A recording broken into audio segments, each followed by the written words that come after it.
Well, hello. Sorry I can't be here today, but I'm going to read you chapter 5 of our book, Make Your Bed. So be listening for the life lesson, okay? It is called, If You Want to Change the World, Don't Be Afraid of the Circus. The waves, the waves off Coronado Island were choppy, the small white caps slapping us in the face as we side-stroked back toward the beach. As usual, my swim buddy and I were struggling to keep up with the rest of the SEAL training class. The instructors on the safety boat were yelling for us to pick up the pace, but it seemed like the harder we swam, the farther we fell behind. My swim buddy that day was Ensign Mark Thomas. Like me, Mark had received his commission through the Reserve Officers Training Corps, or ROTC. He was a graduate of the Virginia Military Institute and one of the best long-distance runners in the class. In SEAL training, your swim buddy was the person you relied on to have your back. It was your swim buddy who you were physically tied to on the underwater dives. It was your swim buddy who you were partnered with on long swims. Your swim buddy helped you study, kept you motivated, and became your closest ally throughout the training. And as swim buddies, if any of you failed an event, both of you suffered the consequences. It was the instructor's way of reinforcing the importance of teamwork. As we finished the swim and crossed into the beach, a SEAL instructor was waiting for us. "Drop down," the instructor yelled. This was the command to fall into the push-up position, back straight, arms fully extended, and head up. "You two call yourselves officers?" There was no point in answering. We both knew he would continue. "Officers in the SEAL team lead the way. They don't come in last on the swims. They don't embarrass their class." You see, guys, in every class of SEAL training they have each year, most are enlisted men. A few are officers. And officers are expected to, like he said, lead the way and do the best and work the hardest.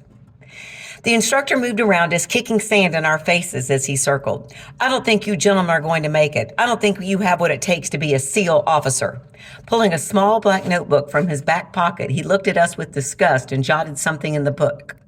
"You two just made the circus list." He shook his head. "You'll be lucky if you survive another week." The circus. It was the last thing that either Mark or I wanted. The circus was held every afternoon at the end of training.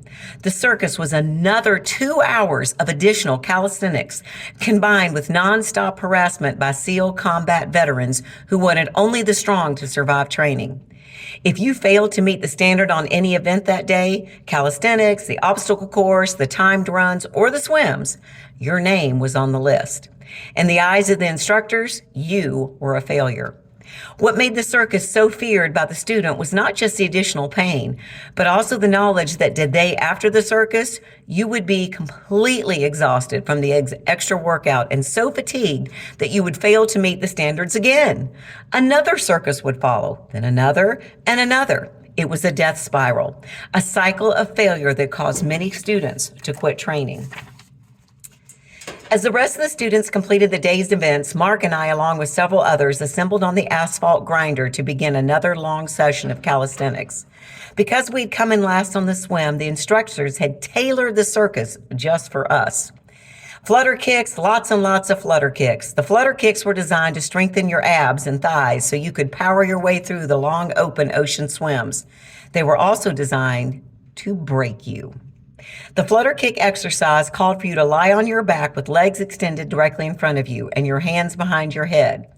As the instructor counted repetitions, you alternated moving your legs up and down in a kicking motion. At no time during the exercise were you allowed to bend your knees. Bending your knees was considered weakness among the frogmen. The circus was punishing. Hundreds of flutter kicks, as well as push-ups, pull-ups, sit-ups, and 8-count bodybuilders. By the time the sun went down, Mark and I could barely move. Failure had a price. The next day brought more calisthenics, another run, another obstacle course, another swim, and unfortunately, another circus.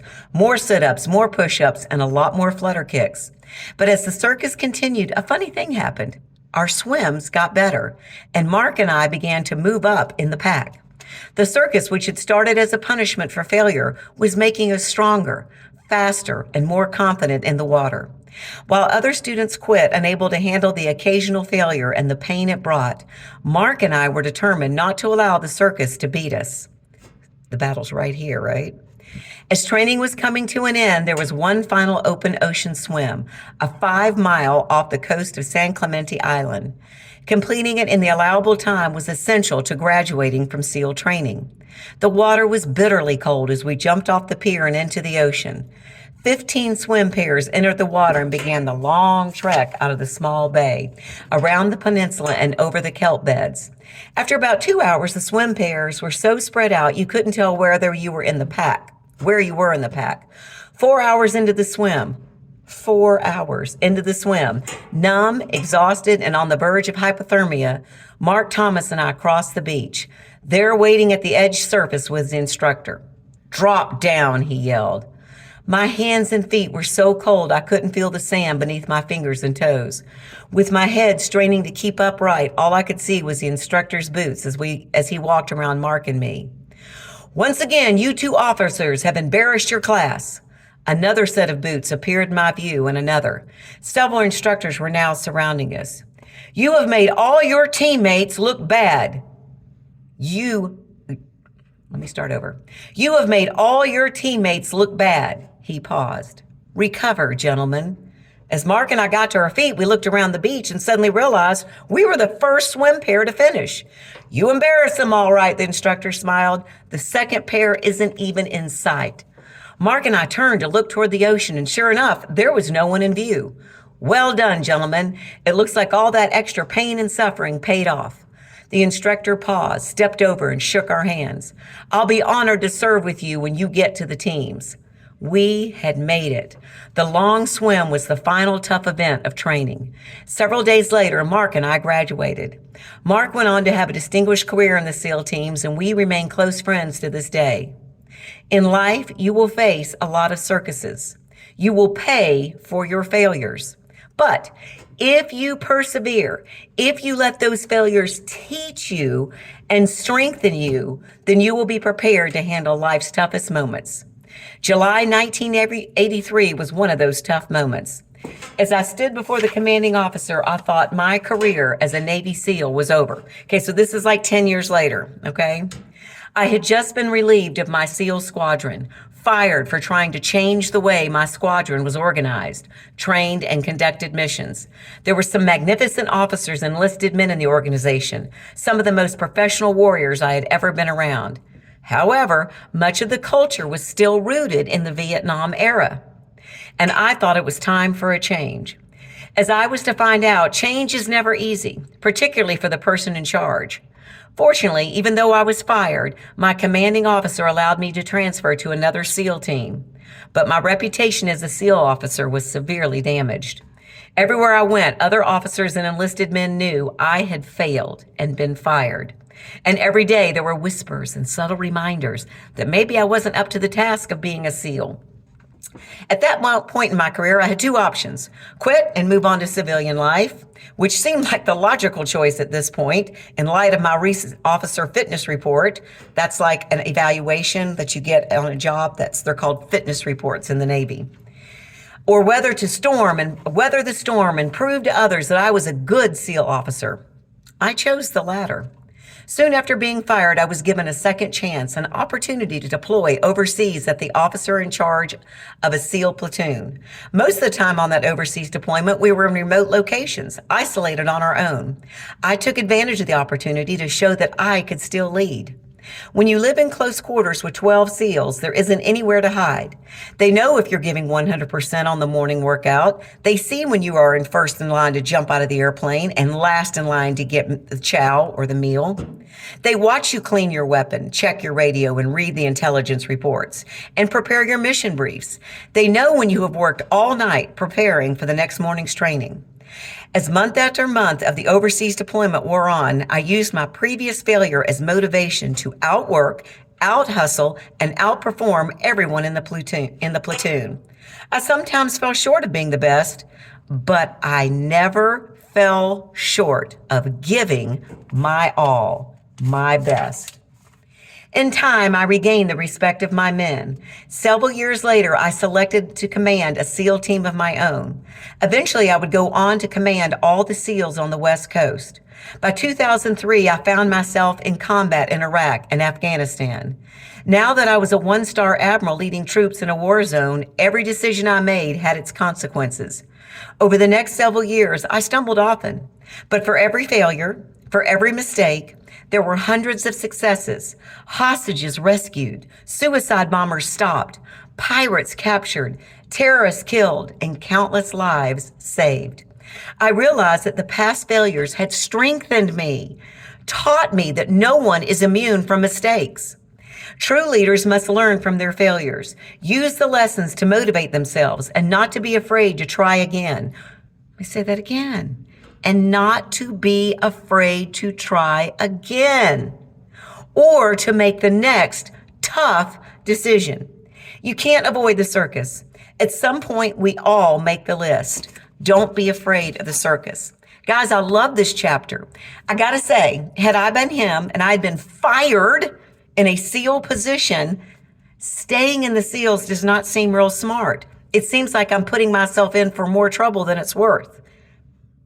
Here is a man who knew what he was created to do, right? I always tell y'all, I know I was created to be with kids. That's what I was created to do, to be right here. He knew he was created to lead men in the harshest of circumstances. The SEALs do the hardest, most exhausting jobs, dangerous jobs, put their life on the line jobs of anybody on the planet. He knew that what he was to do, and he wasn't going to let a failure stop him. Y'all, many times in your life, you will fail at something, and it won't be from a lack of giving it your all. It won't be because you're stupid. It won't be because you were careless. Sometimes you'll be giving your very best, and you will still fail. That does not make you a failure. A failure is a quitter. Right? He didn't quit. He decided, I'm going to push through this. I'm going to work harder. I'm going to stay up later. I'm going to give more. I'm going to train harder. I'm going to study harder than anybody else. And I'm going to come back from this failure so that I can live out my purpose. That's a man full of joy. In the midst of all that pain and all that hard work, he was filled with joy because he was living out his destiny. Your destiny is going to come at a high price. Your not destiny may come pretty easily. Business world came real easy to me. It wasn't that hard. Teaching, though I make 10% of what I used to make, it is much harder than I was in Business America. It is much more exhausting because it's my destiny and I care. And I want to make sure y'all get every life lesson out of history. I could take the easy road. You can take the easy road, but I wouldn't have the joy that I have. I might have more money, but I would not have the joy. And y'all, that's what life is. That's what life's about, living your purpose and living in joy. You don't get joy from money. You don't get joy from accolades. You get happiness, but happiness is fleeting. When you have joy, the hard things in life can't steal it. It can steal your happiness. Hard things steal your fun, but it can't steal your joy. Even in the midst of horrible, horrible times, if you're living out your destiny, if you don't give up, if you persevere, if you push through, you will have joy, even in the midst of the hardest things in life. And that is what I want for you. I want all of you to live in joy by living out your destiny, living out your purpose. Don't cave to the easy. Don't cave to the short road. Take the hard road. Take the long road. It will pay off in the end. You will live out your life in joy. That's what I want for you because I love you. You know I do. Sorry I can't be here today. I will see y'all tomorrow. Bye.